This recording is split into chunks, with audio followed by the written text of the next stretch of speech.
दर्शक बंधु शाशु बहुरे कली बा झगड़ा कौन पाई उत्पन्न हुए एवं कौन रही यार निराकरण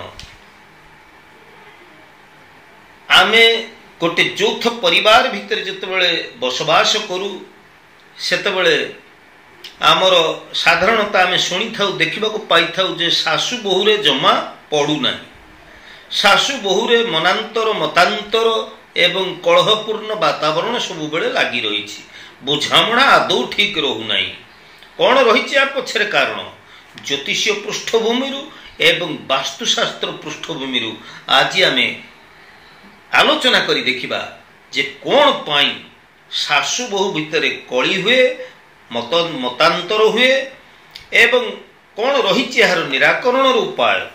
प्रथमे जदि आमे देखिबा आमर ज्योतिषीय पृष्ठभूमि ताहले आमर शाशु हो कि बहु हो तांकर जन्म कुंडली दशम भाव बा दशमाधिपति ग्रह बा जहाँ कर्मकारक ग्रह बा कर्माधिपति ग्रह बोली कह जाए सी जदि दुस्थिति थांती पीड़ित अवस्था थांती ताहले एपरी क्षेत्र में शाशु बहु भितर कली झगड़ार बा मनांतर मतांतर घटिबार संभावना बलवत्तर थाए। तेबे बहुर कुंडली रे जदि चतुर्थ भाव रे शनि किंबा मंगल थांती किंबा चतुर्थ भाव रे शनि चंद्र एकाठी रही थांती शनि चंद्र एकाठी हेले गोटे विषयोग सृष्टि हुई थाए तेणु एपरी क्षेत्र में मध्य कलह सृष्टि होबार संभावना अधिक थाए। तेबे एपरी क्षेत्र रे उपाय आपण कौन करिवे बहु जी से गुरुवार दिन किंबा रविवार दिन गोटे मुठा गुड़ गोटे मुठा लुण एवं गोटे मुठा गहम दुईटा तंबा पैसा एहाकू गोटे लाल कपड़ा रे बांधी पुटुली भली करी टिके धूप देई प्रभु हनुमान को निजर मनर कथा जणी बहु निजर बेडरूम रे एहाकू साइती रखंतु। तबे बेडरूम रो अग्निकोण रे दक्षिण पूर्व अग्निकोण रे एहाकू साइती रखंतु। चतुर्थ भाव रे बहु रो जन्म जातक रे जदि चतुर्थ भाव रे शनि चंद्र रही विषयोग सृष्टि होउची ताले एपरी क्षेत्र रे लघु नड़िया छोट नड़िया टी आनी निज उच्चता रे गोटे लाल सूता को आनी से भल भाव रे गुड़े से लघु नड़िया रे गुड़े पूजा घरे 9 दिन जाए रखंतु एवं शिव पार्वती को चिंता करी धूप दीप आदि दियंतु एवं मनर कथा जणे मुंडिया मारंतु 9 दिन परे एई लघु नड़ियाटी को नेकरी कौन जलाशय रे विसर्जन कर दियंतु।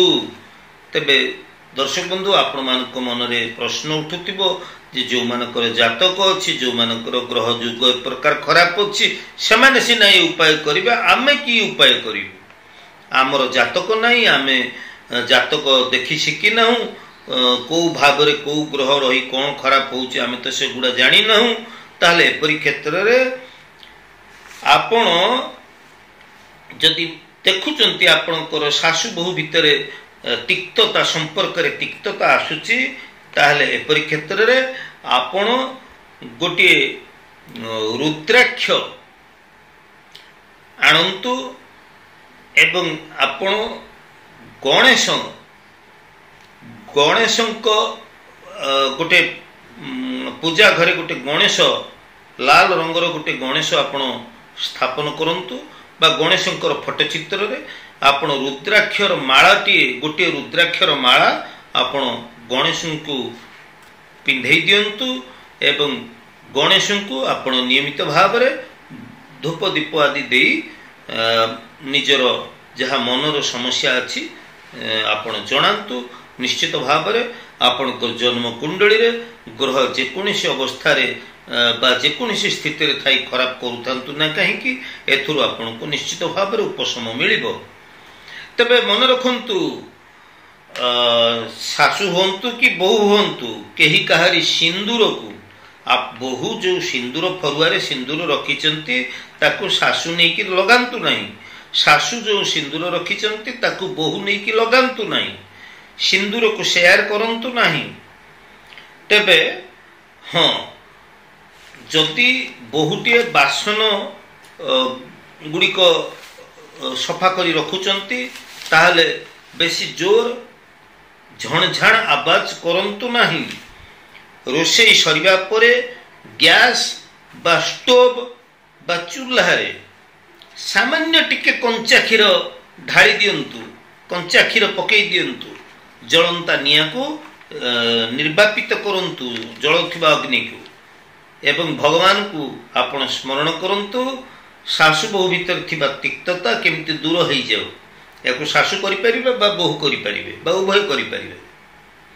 ବାସ୍ତୁଶାସ୍ତ୍ର ପୃଷ୍ଠଭୂମିରୁ ଯଦି ବୋହୂ କିଚେନ ରୁମ୍ରେ ବସି ଖାଉଛନ୍ତି ବା ଶାଶୁ ଯଦି କିଚେନ ରୁମ୍ରେ ବସି ଖାଉଛନ୍ତି, ରୋଷେଇ ପାକଶାଳାରେ ବସି ଖାଉଛନ୍ତି, ତାହେଲେ ଶାଶୁ ବୋହୂ ଭିତରେ ସମ୍ପର୍କ ଭଲ ରହେ ନାହିଁ। ଦର୍ଶକ ବନ୍ଧୁ, ବୋହୂ କିମ୍ବା ଶାଶୁ ଯଦି କେହି ବେଡ୍ ଉପରେ ବସିକି ଖାଉଛନ୍ତି ତାହେଲେ ସମ୍ପର୍କରେ କେବେ ହେଲେ ସୁଧାର ଆସିବ ନାହିଁ।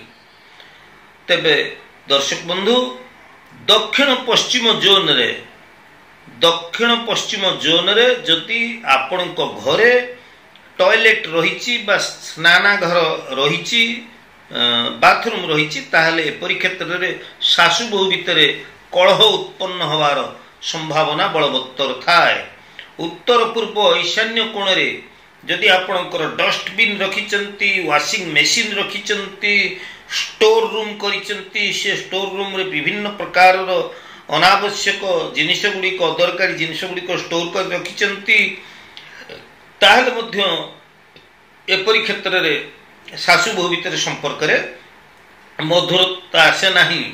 ତେବେ ଶାଶୁ ବୋହୂ ଭିତରେ ସମ୍ପର୍କରେ ମଧୁରତା ପାଇଁ ବିବାହିତା ଦମ୍ପତିଙ୍କର ଯେଉଁ ବେଡରୁମ୍, ଏହା ଦକ୍ଷିଣ ପଶ୍ଚିମ ଭାଗରେ ରଖନ୍ତୁ ନାହିଁ।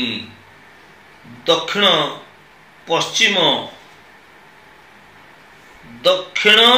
ପଶ୍ଚିମ ନୈಋତ ଭାଗରେ, ନୈଋତ କୋଣରେ ଥିବା ଘରେ ଦମ୍ପତି ଆପଣ ରହନ୍ତୁ ନାହିଁ। ସେଇ ରୁମ୍ଟିକୁ ବ୍ୟବହାର କରନ୍ତୁ ନାହିଁ ବେଡରୁମ୍ ଭାବରେ। ତେବେ ଦର୍ଶକ ବନ୍ଧୁ, ଜ୍ୟୋତିଷ ଏବଂ ବାସ୍ତୁଶାସ୍ତ୍ର ପୃଷ୍ଠଭୂମିରୁ ଆପଣମାନଙ୍କର ଅନୁରୋଧ କ୍ରମେ ମୁଁ ପ୍ରସ୍ତୁତ କଲି ଏ ପ୍ରକାରର ଉପସ୍ଥାପନା ଯେ ଶାଶୁ ବୋହୂ ଭିତରେ କାହିଁକି କଳହ ଉତ୍ପନ୍ନ ହୁଏ ଏବଂ କେଉଁ କେଉଁ ନୀତି ନିୟମକୁ ଅନୁସରଣ କଲେ ଆମର ଏହି ଶାଶୁ ବୋହୂ ଭିତରେ ଥିବା ତିକ୍ତତା ଦୂର ହୋଇପାରିବ। ତେବେ ଆଜିର ଏହି ପ୍ରସଙ୍ଗଟି ଆପଣଙ୍କୁ କେମିତି ଲାଗିଲା? ଜ୍ୟୋତିଷ, ବାସ୍ତୁ ଏବଂ ଧର୍ମ ବିଷୟକ ମୋର ଏହି ଐତିହାସିକ ଚ୍ୟାନେଲକୁ ଆପଣମାନେ ଦେଖୁଛନ୍ତି। ଯଦି ଆପଣଙ୍କୁ ମୋର ଭିଡ଼ିଓ ଭଲ ଲାଗୁଛି ନିଶ୍ଚିତ ଭାବରେ ଲାଇକ୍ ଟିଏ କରିବେ, ନୂଆ କରି ଦେଖୁଥିଲେ ସବସ୍କ୍ରାଇବ୍ ଟିଏ କରିବେ। ଆଜି ତ ସମୟ ହେଇଯାଇଛି ଦର୍ଶକ ବନ୍ଧୁ, ପୁଣି ଆମେ ପରବର୍ତ୍ତୀ ଅଧ୍ୟାୟରେ ଦେଖା ହେବା। ସେ ପର୍ଯ୍ୟନ୍ତ ମୁଁ ବିଦାୟ ନେଉଛି। ଜ୍ୟୋତିର୍ବିଦ ସୁଧୀର। ଜୟ ଜଗନ୍ନାଥ।